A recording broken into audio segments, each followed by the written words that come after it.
kitab rəfinə, gəlin biraz yaxın siz. Bir-birinə söykəyən qonşulara baxın siz.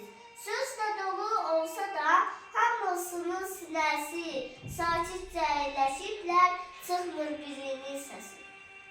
Durub qaça bilmirlər, düşüb gəzə bilmirlər, yazıqlar bir-biri ilə, kəlmə kisə bilmirlər.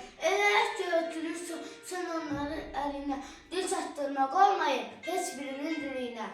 Rəflərimin şəkili kitablarla doludur, biri cırtdan ağlı, o biri Koroğlu.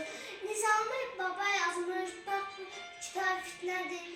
Soğanın kitabın adı bilirsən nədir? Hərflər keçmişik, bilirik Şərifbanı, özümüz oxuyarıq, kəndimiz kitabı.